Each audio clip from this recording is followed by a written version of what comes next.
श्री शिवाय नमस्तुभ्यम। हर हर महादेव। होली का पर्व की आपको और आपके परिवार को हार्दिक हार्दिक शुभकामनाएं। पूज्य गुरुदेव जी पंडित प्रदीप जी मिश्रा के अनुसार 26 मार्च को महादेव की होली मनाई जाएगी। गुरु जी 5 मंदिरों में जाकर महादेव की होली मनाएंगे।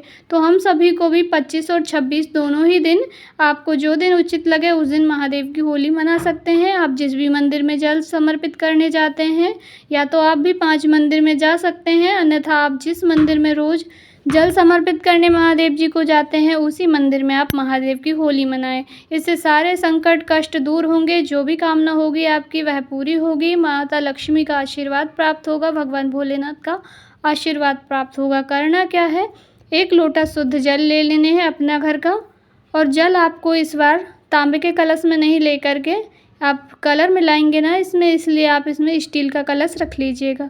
स्टील के कलश में आपको जो जो महादेव जी पे चंदन चढ़ते हैं, अर्थात पीला चंदन ले सकते हैं, केसर युक्त चंदन, अबीर, गुलाल, ये जो महादेव जी पे समर्पित की जाने वाली वस्तुएं हैं वो आप डाल सकते हैं उसमें।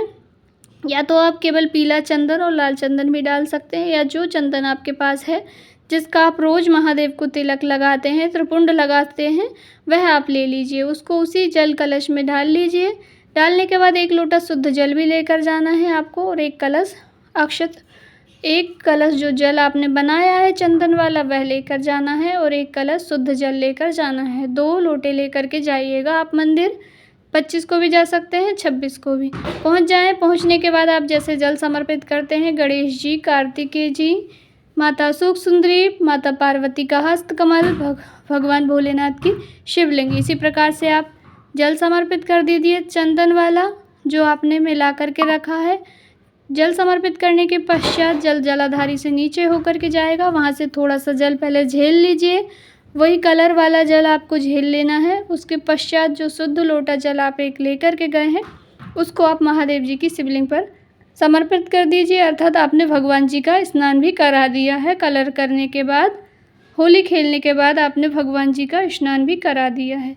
अब जो कलर वाला जल आपके पास है, जो थोड़ा सा आपने उसको प्राप्त किया है, उसको लेकर के अपने घर आ जाना है। घर आने के पश्चात सबसे पहले आप दरवाजे के बाहर रुकेंगे, या आप भूल भी जाते हैं तो कोई दिक्कत की बात नहीं है।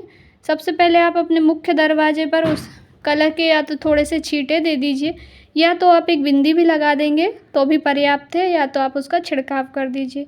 फिर अपने घर में आकर के थोड़ा थोड़ा सा छिड़काव कर दीजिए, और घर में जितने भी आपके सदस्य हैं थोड़ा थोड़ा सा छिड़काव उनके ऊपर भी उस जल का कर दीजिए। उस जल का आपको आचमन नहीं करना है, सारे घर में छींटन करना है, दरवाजे पर छींटन करना है, घर के प्रत्येक सदस्य के ऊपर उसका छींटन करना है। उसके बाद यदि जल आपका बच जाता है, आप थोड़ा ज़्यादा ले आते हैं, तो आप तुलसी मैया का गमला छोड़कर अन्य किसी पौधे में उसको ठंडा कर दीजिए, समर्पित कर दीजिए। ध्यान रखिएगा, तुलसी मैया में भोलेनाथ जी का जल कभी भी समर्पित नहीं किया जाता है। आप घर की शिवलिंग को भी स्नान कराते हैं तब भी उसका जल तुलसी जी के क्यारे में ना डालें। बस इसी प्रकार से महादेव जी की होली करनी है, होली मनानी है। गुरुजी कहते हैं जो भी इस जल का, अर्थात जो आपने महादेव जी की शिवलिंग पर से होली खेल कर लाए हैं, उस जल को अपने घर में छींटन कर देता है, अपने मुख्य द्वार पर छींटन कर देता है, उसके घर में भगवान भोलेनाथ की कृपा प्राप्त होती है, माता लक्ष्मी का आशीर्वाद होता है, घर के प्रत्येक सदस्य खुशी से रहते हैं, घर में खुशी का माहौल रहता है। तो दोनों दिन में से कभी भी जब आपको मौका मिले अवश्य ही महादेव जी की होली मनाइएगा। यदि जानकारी अच्छी लगी हो तो वीडियो को लाइक ज़रूर करें। चैनल पर नए हैं तो सब्सक्राइब करें। कहीं पे कुछ समझ में नहीं आए तो आपका अपना चैनल है, आप कमेंट करके पूछिएगा, मैं आपको रिप्लाई अवश्य दूंगी। श्री शिवाय नमस्तुभ्यम।